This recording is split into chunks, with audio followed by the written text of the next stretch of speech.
A Secretaria Municipal de Saúde autorizou que as escolas particulares de Curitiba retomem atividades extracurriculares presenciais. Vamos conferir como que foi esse ofício da Prefeitura de Curitiba que garantiu essa permissão. Estou até emocionada aqui nesse primeiro dia de aula dela, então realmente foi super difícil esse período, mas acho que foi bom, né? Foi necessário e tentamos sempre coordenar em casa. A filha da Aline já tem 4 aninhos, mas essa foi como se fosse a primeira vez dela na escola. Tava com saudades? Tava.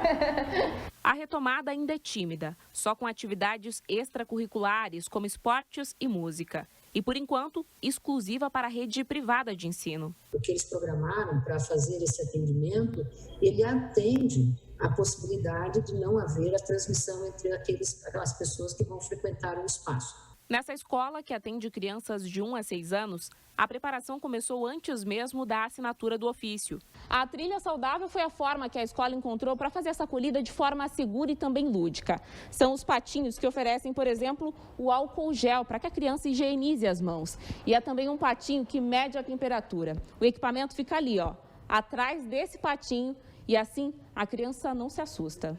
Fizemos aqui todo um protocolo, com todo cuidado.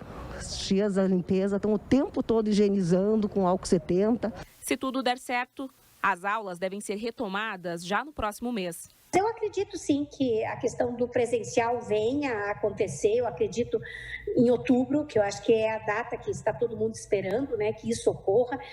Estou até emocionada aqui.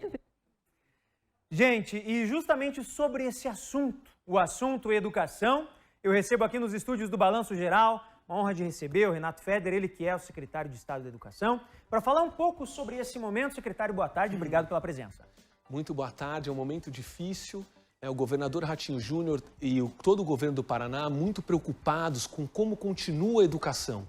Então a gente montou um sistema de aulas remotas que está sendo um exemplo para o Brasil e um exemplo para o mundo, porque ele não depende da internet, nem depende do computador, ele depende somente do celular e o acesso é inteiro gratuito.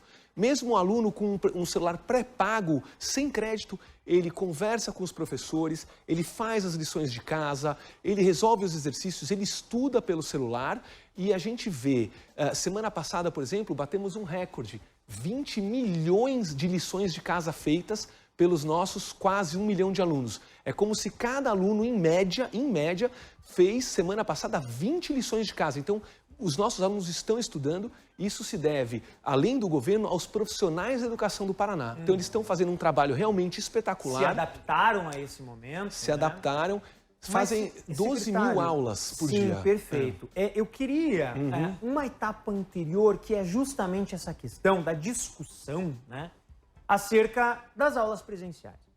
A gente tem a Prefeitura de Curitiba, que fez esse ofício, né, dando ok para atividades extracurriculares na rede privada.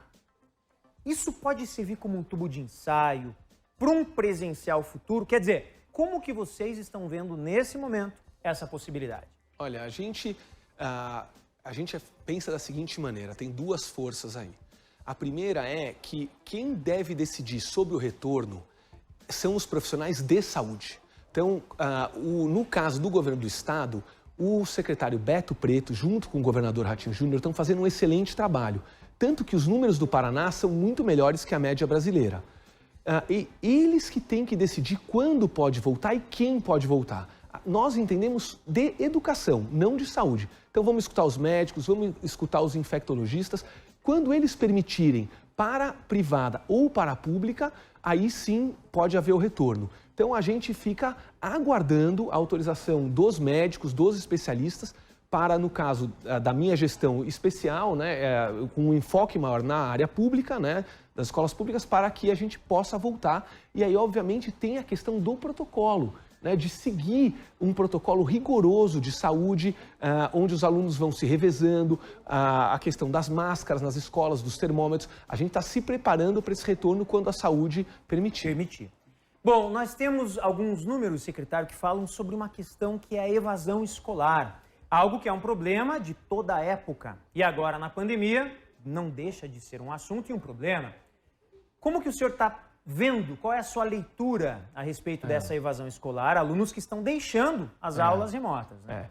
Então, esse assunto é extremamente preocupante, Manuel. A gente precisa conscientizar, principalmente os pais dos nossos alunos. Por quê? Já estamos há 6 meses com as escolas fechadas. Então, a disciplina de um aluno para continuar estudando de casa, ela é desafiadora. Quando esse tempo se prolonga, você inclui uma série de questões sociais, de motivação, de depressão dos estudantes em casa, fica mais difícil. Ainda, além disso, a gente tem o seguinte, o Paraná está voltando, os pais estão saindo de casa para trabalhar, com o comércio abrindo, os empregos voltando. Então, o pai que antes ajudava o aluno, acompanhava e cobrava junto com a gente, está fora trabalhando. Então, é mais difícil aquele aluno continuar estudando. E sim, há um perigo gigantesco da evasão escolar. Quando as escolas reabrirem, cada dia a mais que as escolas ficam fechadas, é uma chance menor desse aluno que não tem uma conexão já muito forte com a escola, não voltar. Então, o aluno, ele arranjou um trabalho, arranjou um emprego, está ajudando a família, a rotina dele, a escola sai da rotina dele. E ele não volta. E é um crime, porque a gente pode se deparar com milhares de estudantes que não vão ter um diploma do ensino médio. Então, que emprego esse estudante vai ter no futuro? Ele não vai para a universidade, vai ficar muito mais difícil para ele sustentar a sua família se ele não tem um diploma. Então, estamos sim muito preocupados e precisamos que os pais e a sociedade nos ajude, primeiro, a ficar em cima desse estudante, ajudar, motivar, cobrar para que ele não pare de estudar. Bom, tem algumas perguntas de telespectadores, a gente abriu para o pessoal do BG e tem a participação da Caroline, secretário. Ela é do bairro Atuba. Gostaria de saber se caso não mande a minha filha para a escola, no que isso implicará? Levará faltas? Poderá reprovar de ano? Me parece, inclusive, que ela fala sobre o remoto. Quer dizer, temos um ano que ele é passível de reprovação, secretário, ou não? Desde que, o que a gente falaria no caso desse jovem, dessa jovem? Se o estudante continuar estudando, fazendo as atividades online ou impressas, não há risco de reprovação. A reprovação pode acontecer ou por nota ou por falta. Se o aluno não faz as questões ou quando faz com displicência, ele sim vai ser reprovado. Então, a rede estadual do Paraná, ela é uma rede exigente. Então, a gente não vai aprovar os alunos só porque está na pandemia. Então, os alunos nossos estão estudando e têm que estudar. Então, se a hora que as escolas reabrirem, se você não quiser mandar o seu filho ou a sua filha para a escola, não tem problema. Que continue estudando em casa, mas sim estudando. Essa plataforma vai continuar de qualquer forma, né? A plataforma continua, as aulas estão na televisão aberta, estão na internet, estão no celular gratuitamente.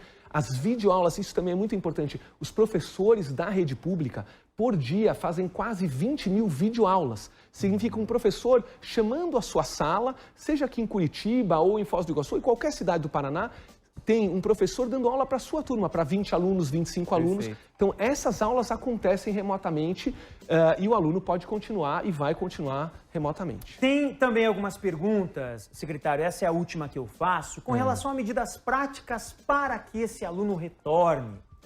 O governo planeja alguma medida nesse sentido para essa evasão, para diminuir a evasão? E aí uma atitude por parte do governo também? Sim, tanto para diminuir a evasão, a gente tem medidas práticas.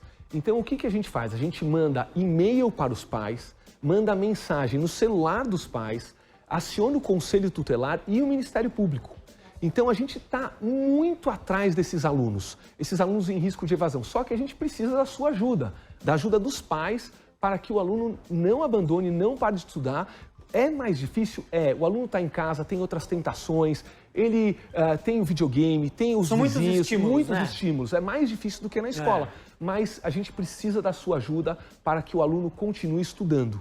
Então a gente tenta muito. Agora, se o seu filho ou sua filha parar de estudar, sim, ele corre o risco da reprovação, ele vai reprovar. É um risco real mesmo nesses tempos. Eu conversei aqui com o secretário de Estado da Educação, Renato Feder. Muito obrigado, secretário, pela sua presença aqui no Balanço Geral. Uma ótima sexta-feira. Muito obrigado, boa tarde. Boa tarde.